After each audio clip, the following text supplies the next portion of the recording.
6th of March 2021. My name is Olayomi Koiki. A lot of you know me as Koiki Media. Mo kí gbogbo wa pé ẹ káàárọ̀ níbikíbi tí ẹ ti láǹfààní láti bá wa dá sí ètò náà ní àárọ̀ yìí. Ẹ káàsán ní àwọn ìlú kan, ẹ kú òwúrọ̀ ní àwọn ìlú kan. We are living in different time zone. I could see so many of you that have just been logging in from different part of the world, all the medias around the globe. We must appreciate that a lot of work that we are doing, we are not just doing it. We have so many other medias that are also, we are working with. And I can see my beautiful sister, Susie, and also the rest of the team as well. Good morning, good afternoon, and good evening, wherever you are. I gbé ọ̀rọ̀ kan wá lánàá regarding our brother, Awikonko, Akanda Oro Awikonko, that Abefe. A lot of you must have heard about the story, about what took place when I came out yesterday. I have a latest development on the case this morning, and I'll be explaining part of that. Please share the broadcast, and if you're watching live. It's not going to be a very long broadcast, but I will also have opportunity to open the phone line for the benefit of those of you that wants to join as well. First and foremost, yesterday we came out and we announced of his kidnap, but just about later in the evening, somewhere around in the evening, a lot of different people were calling. They wanted to know what had actually happened. But at about almost before 9 p.m., I got a very clear clarification on what he has done, or what has taken place, or what took place rather. Into ṣẹlẹ̀ gangan níbi tí a gbé ọ̀rọ̀ lọ nígbà tá a wá sọ̀rọ̀, oríṣiríṣi èèyàn pé a dúpẹ́ lọ́wọ́ gbogbo yín fún into ṣẹlẹ̀. Number one, let's put it that what took place in his kidnap. Ẹ máa gbọ́ mi dáadáa. I will speak in English and I will also do the translation as well. But màá kọ́kọ́ sọ ní èdè ọmọlúàbí tiwa pé in tó ṣẹlẹ̀ sí àbúrò wa, ẹ̀gbọ́n wa, bàbá wa, nítorí pé gbogbo wa lẹ́yọ kọ̀ọ̀kan ni a ní ìta máa ń pè ní ọ̀wọ̀ lára. Like I said, you don't have to agree with him. We can never have the same union. Kò sí bá ṣe fẹ́ ṣe tó jẹ́ pé gbogbo ẹ̀ máa jọra wọn. Àwọn kan nífẹ̀ẹ́, àwọn kan nífẹ̀ẹ́. But nígbà tí nǹkan bá ṣẹlẹ̀, gẹ́gẹ́ bí ọmọ Yorùbá, aláti jáde sọ̀rọ̀ náà ni. In tó ṣẹlẹ̀ gangan kò ní kankan ṣe pẹ̀lú ọ̀rọ̀ Yorùbá nation self-determination tá ń jà fún. Ẹ jẹ́ ká kọ́kọ́ gbọ́ yẹn dáadáa. In tó ṣẹlẹ̀ kò ní kankan ṣe pẹ̀lú Yorùbá self-determination tí àwa gbé dání. In tó ń ṣẹlẹ̀ tí wọ́n fi gbé Awikonko kò tún ní kankan ṣe pẹ̀lú ọ̀rọ̀ Chief Sunday Adeniyi Adeyemo tí gbogbo yín mọ̀ sí Ìgbòho Òòṣà. Kò ní kankan ṣe pẹ̀lú ẹ̀. So what I'm trying to explain is what took place for the fact that he was picked up day before yesterday has nothing to do with the Yoruba nation agitation, and that has to be put on record. But I will explain what I have as information that was given to me on what he has done. But before I do so, we spoke to somebody yesterday that is close to this individual. Abayan kan sọ̀rọ̀ lánàá.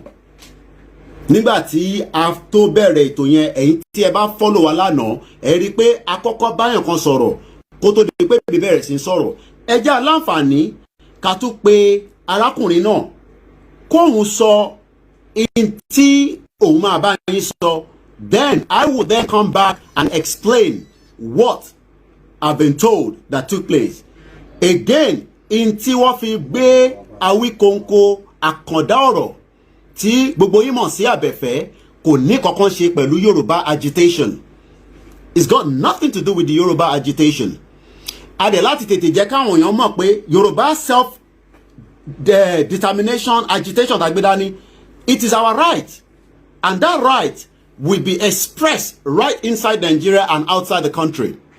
Whether the government likes it or not, it's got nothing to do with us. It is according to the United Nations chapter we haven't done anything than just awareness, campaign, talking to people. Oh yes, look at my, there was a country yesterday. I don't want to divert too much, but I just want our Yoruba people to know that what we are holding is a golden opportunity and we will not let it go. But we will come out and defend any Yoruba around the world, regardless of what and their status, whether they agree with us or not. There are so many Yoruba that believe in one Nigeria, and we must not fight them. It's a moving train, and that train will not wait for anybody. So when people say we are scared, I try to understand why you are scared. I understand that we are living in a society where our life has been mortgaged. So if you say something, people think that you're going to be killed. And yes, we know it does happen. But what we are fighting for, the Yoruba self-determination, the Oduduwa nation, whatever you want to call it, will materialize. It doesn't matter how long it will take and how it's going to happen.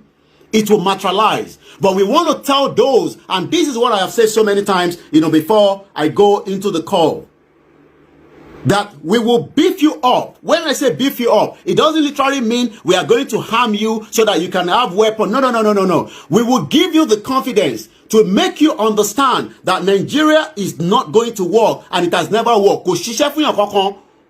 If Nigeria was working like United Kingdom, where I live, where so many of you have opportunity to be living at the moment, 3 countries is operating as Great Britain, England, Scotland, Wales, and the 3 of them are operating where the lives of their citizens is working for them. And yet, Scotland, the Scottish, still wants to remain independent. So why are we now scared that we as Yoruba people and the Biafra that wants to have independence, why should we be scared? We are scared because the system has been put on us to be scared. And that is what we are doing. So when you see Chief Sunday and myself and the rest of the different team, Professor Banji Akintoye, I think and different people that you might never see, and they are working behind the scene, different conference call, this has done nothing for us to be scared of. And that is the point that we must continue to focus on. Whether the politician likes it or not, it's not our problem. This is not about APC, it's not about PDP, it's not about anybody. It's about our tribe that we are fighting for, and we will fight it to the end. And that is something I want us to hold on for. Let's put a call straight first, and then we will continue with the message this morning on what took place with Awikonko Akanda Oro yesterday, day before yesterday, when it was picked up. Once again, ẹ jẹ́ ká jẹ́ kó yé wa dáadáa, ilẹ̀ Yorùbá tá ń jà fún yìí, àtẹ̀ntó believe o àtẹ̀ntó believe, yes àwọn kan fẹ́ believe because inú Nàìjíríà lọ bẹ́ àwọn gbogbo wá sí, according to where we've been told. But now we realize that there was nothing called Nigeria. Nigeria was created not for me. It was not created for you. So why should we believe in one Nigeria? Bank pé alàgbà yẹn padà pé ṣé wọ́n ti tàn kíní data ni. Number yẹn ló parí pẹ̀lú 555-334. Àbí nǹkan tí mo sọ yé yín nísìn. So ó jẹ́ kó ẹ jẹ́ ká understand. Ẹni tó bí sínú Nigeria, ó ń feel pé nígbà kan ti bí mi sínú Nigeria yẹn, we were a kingdom just like Great Britain before the whole 419 and the amalgamation that brought us together, and the union is now becoming a threat to our life. Oh yes, we are living with terrorists in this country. À ń gbé nígbé ayé tí kò tẹ́ wa lọ́rùn nítorí pé ibi tó ṣe join wa together yẹn, bó ṣe join wa together, ó ti di threat fún wa, and that is something that we must understand. And dúró fún ẹni tá fẹ́ bá sọ̀rọ̀ ni before I tell you what I have been told based on the Awikonko issue. But I want us to speak to somebody first. And we're still trying to get through to him. As soon as we get through to him, and then I will go straight into that conversation. But while we're still waiting, I'm just trying to let everybody understand that we should not be scared of anybody. Why should we be scared? Oh, Nigeria is not working for us. We were a kingdom before Great Britain came to destabilize the whole system for their own benefit and nothing more than that. And I can say that categorically right inside here and even in UK. So if anybody is telling you that Nigeria is working, who is it working for? And on behalf of who is Nigeria working for? Àwọn wo ló ń ṣiṣẹ́ fún? It has never worked. kò ṣiṣẹ́ rárá. So nígbà tí nǹkan bá dẹ̀ ṣiṣẹ́ tí ó bá jẹ́ pé ó ń ṣiṣẹ́ ni the injustice that is taking place, and I'm still going to talk about that by the time I reveal why Awikonko was arrested, because there's so many injustice that is happening across the country. And even so many of us that you call yourself Nigerians, you go to your embassy, you are being disrespected as Nigerians. So what is the point? A country where you go to your embassy and they do not appreciate or even care about you. And I'm not joking. I don't have to go into all those details. So, nígbà tí mo ṣiṣẹ́ fún àwọn tó wà níta, báwo ló ṣe fẹ́ ṣiṣẹ́ fún àwọn tó wà nínú ilé?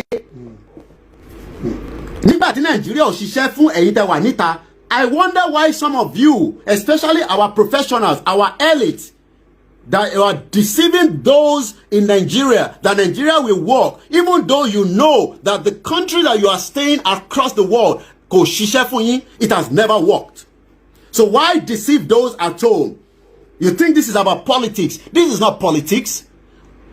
This is far beyond politics. What we are discussing in terms of a self-determination, that means we would have our own unit of police officer, army, navy. We will have our own immigration. We will have a system where everybody will be accounted for regardless of your status. Whether it is me that commit the crime, I must be dealt with just the same way I will be dealt with in United Kingdom.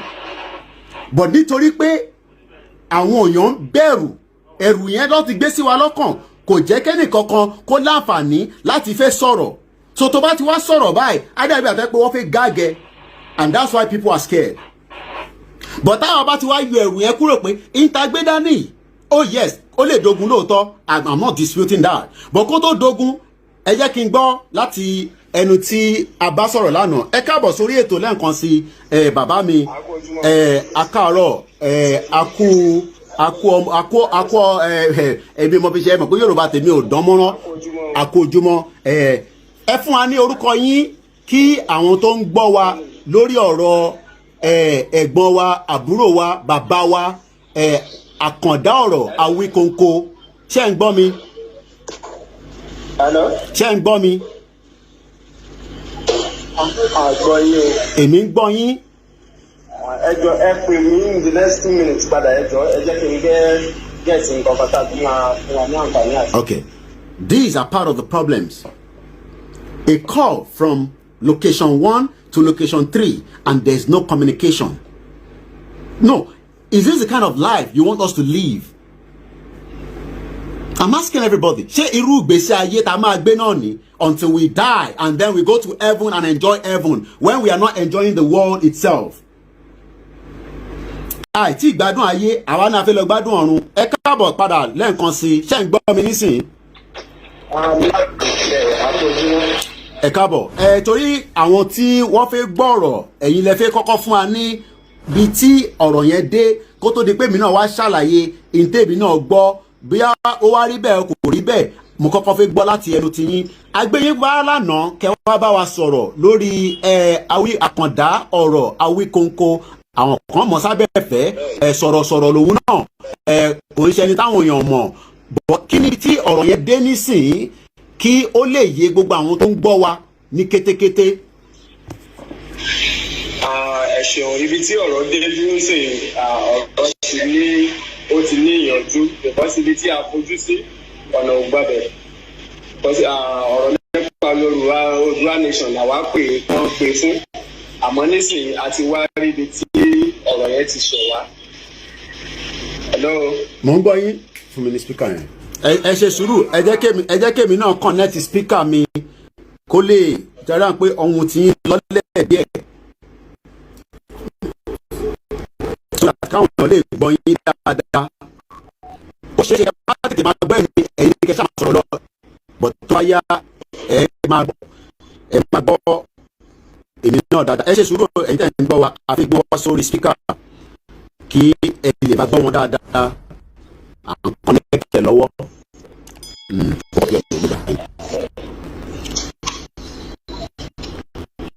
Lẹ́ẹ̀kan sí àdúpẹ́ lọ́wọ́ gbogbo èyí tí ẹ ti láǹfààní àti darapọ̀ mọ́ wa.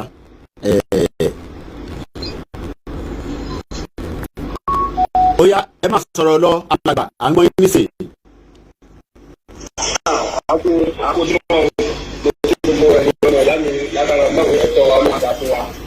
ní èyí tó jẹ́ Yorùbá nation. tó lọ́rọ̀ nípa ọ̀rọ̀ Àkàndá Awíkonko tí àwọn wá sí orí àtẹ̀fẹ́ ní àná bí ẹ̀ tó ṣe àti ìmọ̀ tí ọ̀ ti ṣe. Kódà ó ti cut off àtúpè wọn padà ó máa ń ṣe bẹ́ẹ̀ network ni. This is the problem that a lot of people are facing in this country. We outside the country do not understand how it is difficult for an average Nigerian, as they call themselves, because I am not Nigerians. I'm not Nigerian. I am now inside a new nation. Whether we like it or not, we will get there. But let's go back to the conversation while I'm waiting for the phone to boot back up, and then we can hear. Ọ̀rọ̀ tí níyànjú la ṣe sọ pé a máa ń sọ̀rọ̀ ọ̀rọ̀ tá sọ lánàá aláti fún yín ní update náà ni àmúbọ̀ báyìí díẹ̀díẹ̀ ẹ jẹ́ ká gba alàgbà yẹn padà ká lè bá gbọ́ in tí wọ́n fi bá wa sọ lẹ́ẹ̀kan sí the audio is going to be better, just bear with us, but again the network from here to the other side is a very difficult one, and I'm sure some of you will have experienced that as well. How people think that this country will work, I just don't get it. Whether you bring in the best president, the best economics, it is not about that. We want to go back to where we were before, and it's just as simple as that. Hello?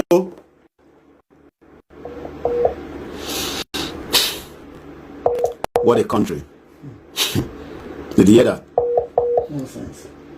And people say we should continue with one Nigeria. Something like that. Okay, it was cut off again. We're going to try it again. And this is what people don't understand. That until we become on our own, we can then decide how we want to do innovation to make life meaningful. At the moment, Nigeria does not have meaningful for anybody. Everybody is just waking up. Hello?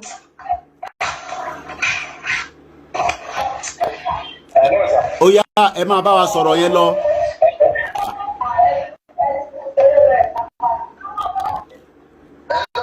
Ẹ máa sọ̀rọ̀ lọ sẹ́ ẹni káwọn tó wà ní agbègbè yín níbẹ̀ yẹn ẹni kọ́ dákẹ́. Àwọn tó wà lágbègbè yín ẹ sọ fún wọn pé kọ́ dákẹ́, ọ̀rọ̀ tó important lẹ fẹ́ bá wa sọ.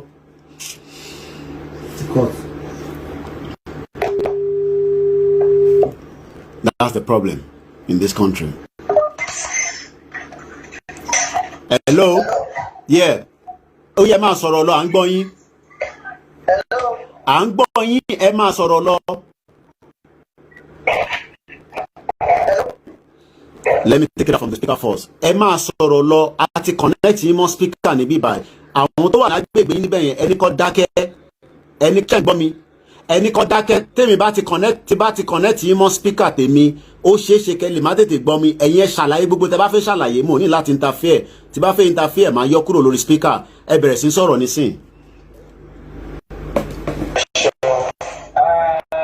Gẹ́gẹ́ bí ọ̀rọ̀ tí a sílẹ̀ lẹ́ẹ̀kan, àníbi tí àfojúsí ọ̀nà ọba rẹ̀ lọ. Ìdí abá ni pé àwọn tí a ní pé àwọn wá gbé àtẹ̀fẹ́ àwọn pẹ̀lú wọn tó ọ̀rọ̀ nípa iṣẹ́ ni nígbà tí a wá lẹ̀kúlẹ̀kúlẹ̀ ọ̀rọ̀. A rí pé ọ̀rọ̀ nípa iṣẹ́ ni ẹni tí wọ́n jọ da iṣẹ́ pọ̀ tí ó gbé iṣẹ́ fún láti ìlú Amẹ́ríkà. tó ẹni tí ọ̀rọ̀ yẹn wá dálé lórí ìyẹn ló dé ọ̀rọ̀ bíbẹ̀ kàkà kí ó gbá ọ̀nà kan ọ̀nà tó nítumọ̀ láti pàdé wọ́n dẹ̀ jọ fi ọgbọ́n rọgbọ́n àyẹ̀yẹ̀ lọ wá àwọn èèyàn láti lọ pé ṣùgbà tó yá àwọn pípò yẹn láti yọjú sí pé àwọn iṣẹ́ tó ṣe báyìí báyìí kásán báyìí káwò pé ọ̀rọ̀ bó ṣe rí pé kò bọ́ sáìdì tọ̀dọ̀ wọn mo tó di pé ó bọ́ sí orí afẹ́fẹ́ pé ìpàdé wọn pé so àkàbà ọ̀rọ̀ bàbá wa ọ̀dẹ́rìsà ìgbẹ̀lẹ́ àjàmù wọ́n ti bá wa wọ́n ti pé gbogbo àwọn tọ́rọ̀ kan tó wọ́n lẹ̀ sí àwọn máa yanjú ẹ̀ títí ẹ̀ ní sí ọ̀la pẹ̀lú tá a bá ọ̀rọ̀ dé nìyẹn tó mọ̀ ń rọ gbogbo àwọn ọmọ Nàìjíríà kì í ṣe pé àwọn ìjọba ló wá gbé lóòótọ́ àwọn ìjọba ọ̀sẹ̀ pọ́nlẹ̀ látòrí nǹkan tí wọ́n lè ṣe ni wọn ò kẹ́ra ní freedom of speech but ìbẹ̀kọ́ ni ọ̀rọ̀ ti wáyé so ọ̀rọ̀ ti jẹ́ nìyẹn bàbá mi pẹ̀lú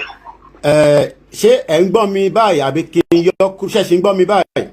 Àmọ́ ń gbọ́ yín. N tí mo wá fẹ́ mọ̀ ni pé ẹ ní iṣẹ́ tí ó gbà tó ṣe òun ni ọ̀rọ̀ tí ó dálé lórí kò ní kankan ṣe pẹ̀lú ọ̀rọ̀ bí agitation tí àwa ń ṣe lọ àbí pé torí audio tẹ̀yìn release ẹ sọ pé torí pé bí a ó sọ̀rọ̀ lórí Yorùbá Nation àbí Chief Sunday Adéyẹmọ ṣé mo fẹ́ kẹ́ clear àárín yẹn. Mo ní mo fẹ́ kẹ́ bá mi yan kẹ́ bá mi explain ibẹ̀ yẹn dáadáa pé kò ní kankan. Òótọ́ ni pé ìgbà tá a bọ́ síta torí àwọn first suspect tá a mọ̀ náà ní ìjọba torí gbogbo ara mọ̀ pé kò sí freedom of speech nílẹ̀ ní orílẹ̀-èdè tó yẹ ká suspect wọn nìyẹn. Àmọ́ kì í ṣe ọ̀rọ̀ nípa bí ọ̀rọ̀ agitation wà tàbí ti olóyè Sunday Igboho kò ní í ṣe pẹ̀lú àwọn ọ̀nà méjèèjì yẹn rárá.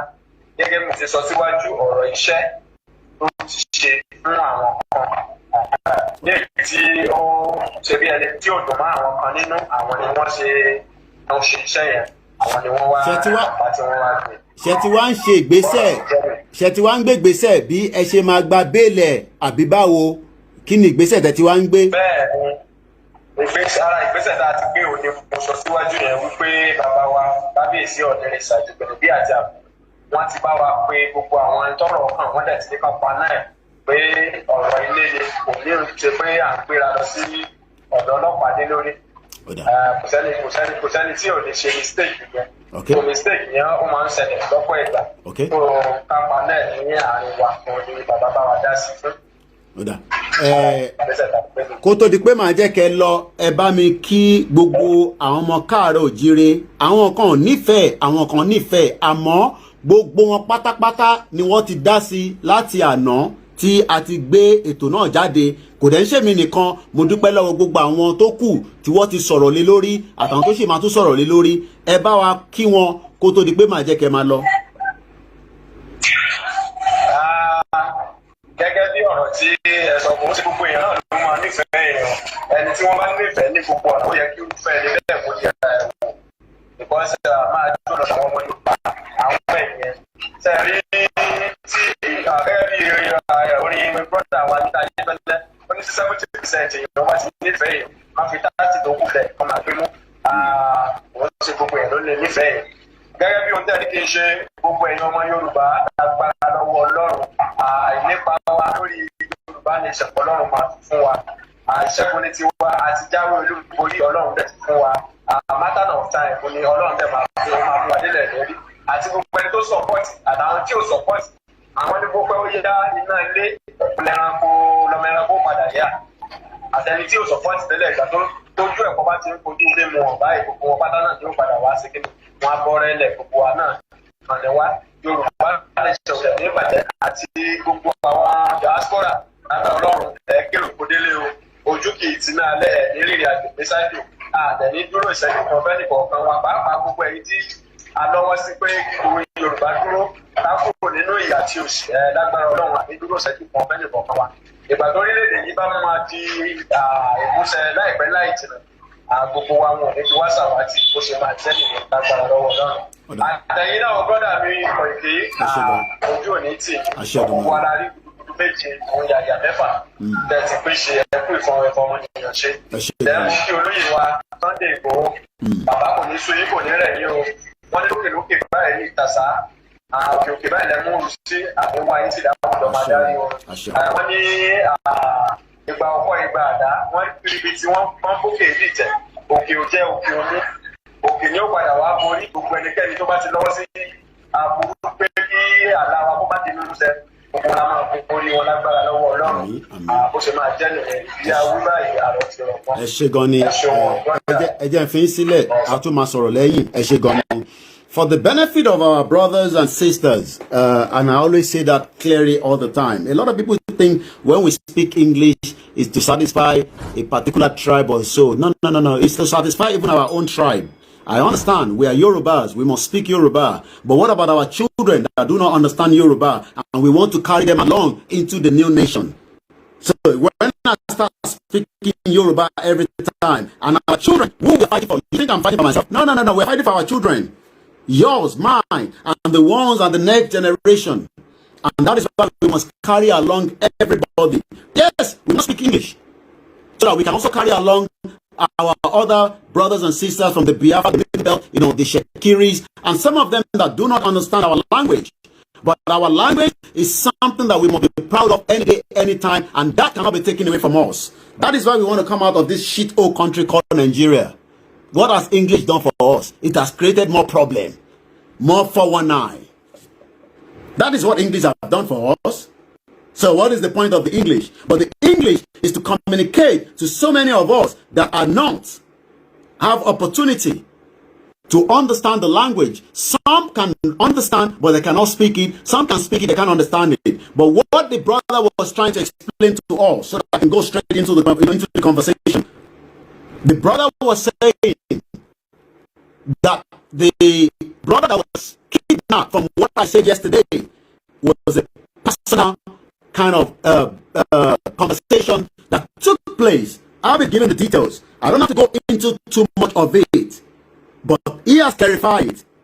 So what took place was, just like trade by barter, and I'm sure when there's always a dispute must be resolved. But the manner of the way the dispute is resolved in the country is something that reason why we must have a proper system, which is not going to happen in Nigeria until we have our own nation, where yes, you will have disagreement with each other and you can take yourself into the police station. But there will be a way and manner that it has to be done, not the way and manner that it was done when he was kidnapped, because that was what took place. But now we realize and we understand from what he has said that somebody gave Awikonko a job to do, and that job tends to become something that he probably the information given to him on a particular person. I don't want to mention the name of that person yet, but I have the name of the individuals that were involved.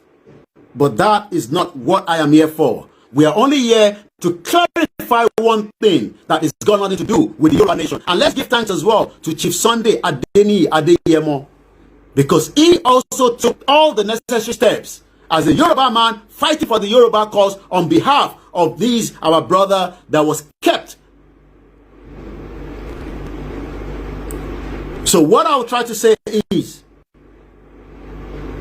we will not relent. Whether it's Awikonko, whether it's not Awikonko, we are fighting for all the Yorubas, even those that believe in one Nigeria. When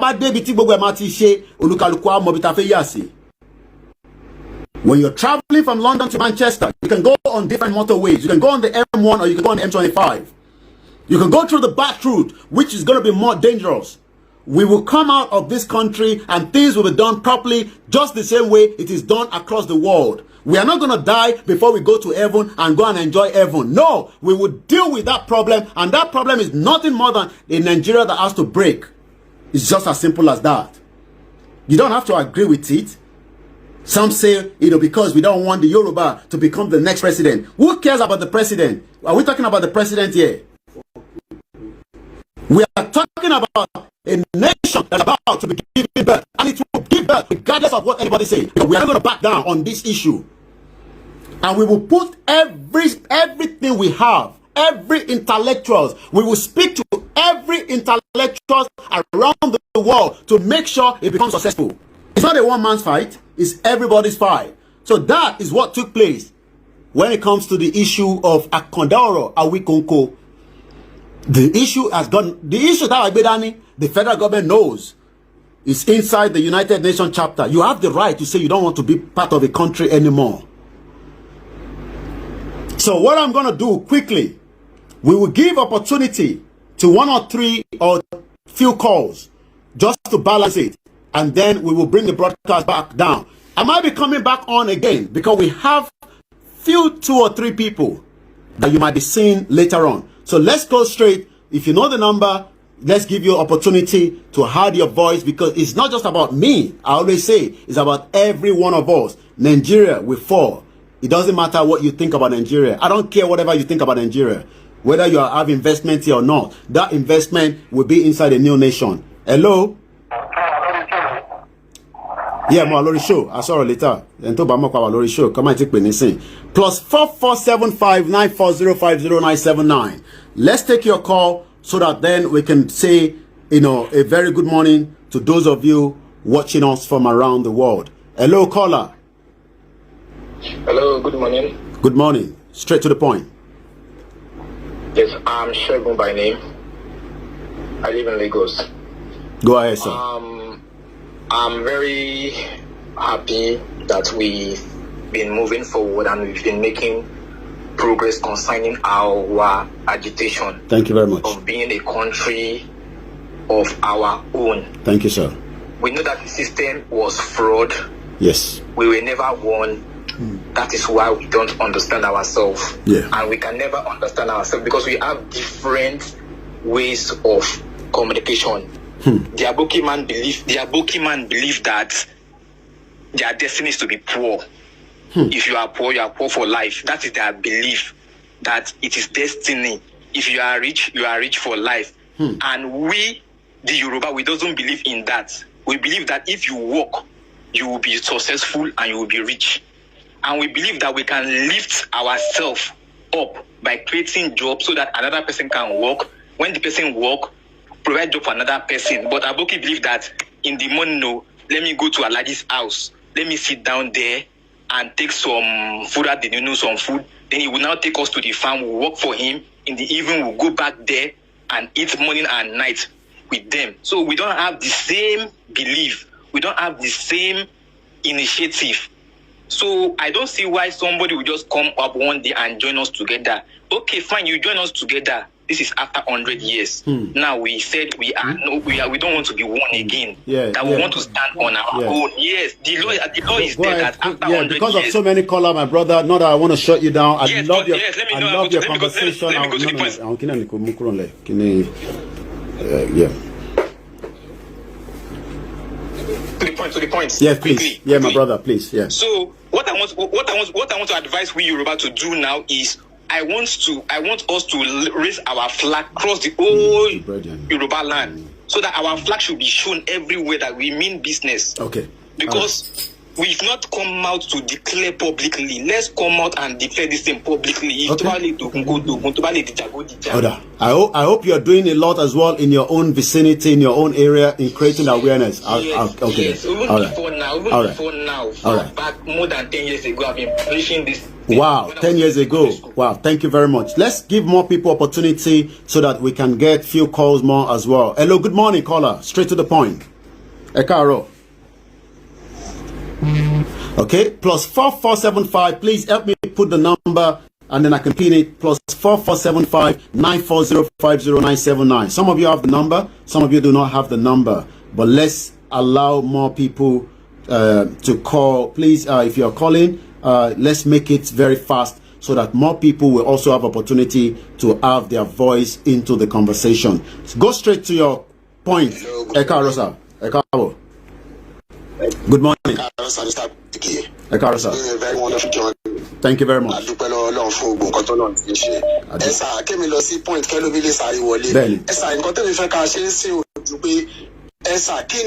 move.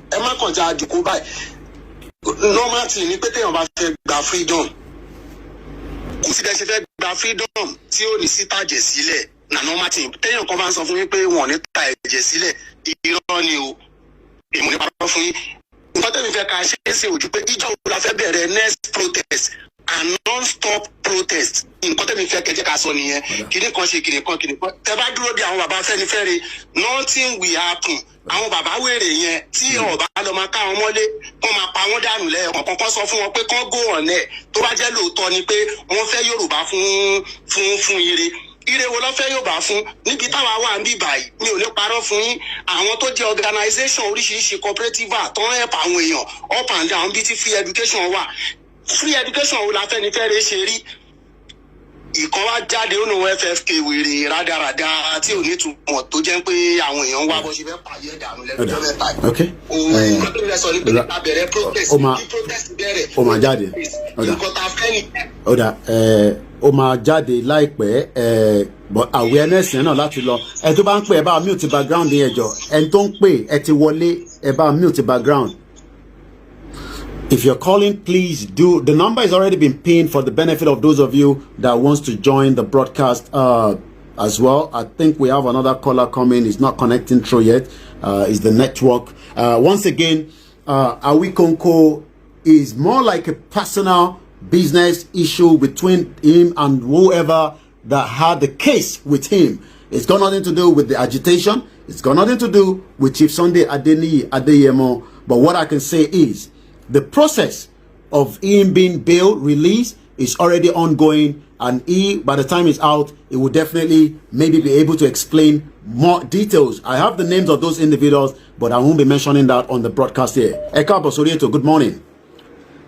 Yes, Mr. Koiki, Akim Nonsoro, thank you so much for your efforts. Thank you. So I'll be quick because of other callers. I want to entice our youths. They have to come on board because with our Yoruba nation, this school will never go on strike. The school, we are going on strike for 1 year, more than 1 year, because I want to buy in the same bed, value education. With our own country, they should come on board. All of them, they will never go on strike. With value education, there's going to be free education, and also we can host World Cup because we'll be well organized, exposed people, and we can even win the World Cup because we need to bribe. All right. I think that's some of the benefit. I will take 3 more calls because I'm still coming back live. I can assure you, because we have some very powerful guests this morning, and one of them is already waiting, for me. So that's why I have to start winding down as well. So I'll just give opportunity for 2 more after this. So after this is only 2 more left. Hey, boss, okay. Hello, caller. Okay, it seems that person is listening to themselves again, which is not very good. But once again, Awikonko that was kidnapped, because the manner and the way it was picked up without no no warrant, that shows the system is still fraud, not working. And that is something that we will understand, that the more you say you want to be in Nigeria, kill Nigeria before Nigeria kills you. Hello, good morning. Good morning, Yomi. God bless you, my brother. Amen. God bless you. Amen. God bless you. God bless you. Amen. Just to encourage you, I don't have much to say. Okay. I think you and I have been speaking for some time. Yeah, definitely, yeah. God bless you. All right. Amen. Amen. Shall be well with you. Amen. Amen. And I want to know one thing for sure, for those of us in diaspora, we are solidly behind you. Thank you. Really doing something marvelous. Thank you, sir. You are really doing something marvelous. Thank God you, sir. Bless you. Amen. More appreciate. And your entire household. Thank you, sir. Bless you. Thank you. That nation will be a reality. Lagbara along. Thank you, my brother. God bless. Bye-bye. All right. So this is gonna be the the last call. Like I said, do not worry. I'll be back again later on, not too long, because those 2 guests, will give us something before they go. But one of them is already waiting for me, and I need to go and see, so that I'm not keeping him waiting for too long. My name is Olayomi Koiki. A Yoruba nation is non-negotiable. How it's going to happen, we leave that to the creator. But we will be the one to activate it. Just like somebody said, should we start a protest? Should we start a rally? Something will give way for something. And that something is getting closer. The campaign and the awareness is for everybody, not just for one person. And every single one of us, just like so many people are doing different things, we will get there, but we need that awareness. The last caller. Hello, Ekaro, sir. Ekaro. Amen.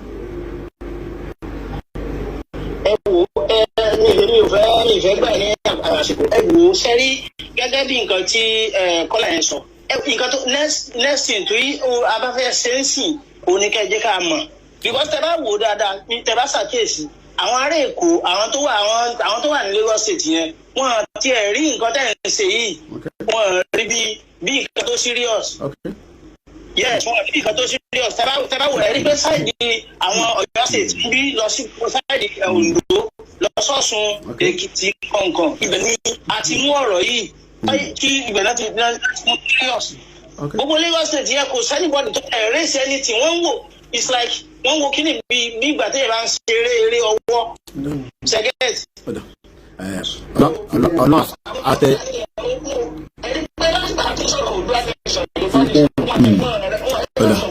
No problem.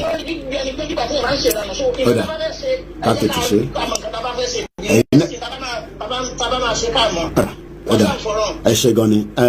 And that will be my last call. I won't take any more call by my phone, Danny, because we need to go now. What I can say is, oh yes, it looks like we're not doing anything. Oh yes, I know we're not doing anything.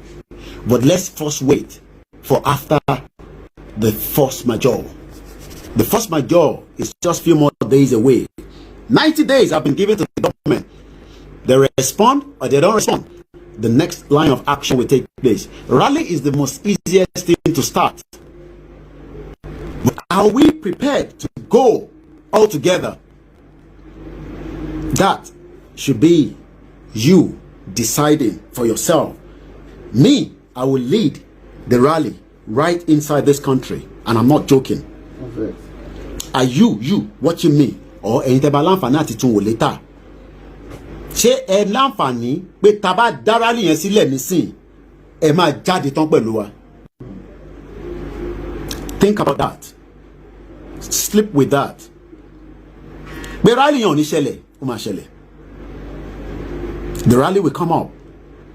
Just the same way UK government was taking the whole EU campaign across the length and breadth of the whole country. We will be doing that as well. You saw a snip of that in Ondo State. No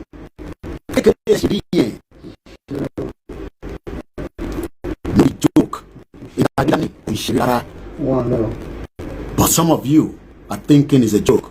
You think we're scared of a government because we want to discuss and tell our people that we have something better than what they've been giving them. The fraud. It will happen. But we need these. When we're going for the rally, we need a lot of these. Banners, stickers, flyers, and bills. In their millions. Don't give me the money. Produce it and send it to us.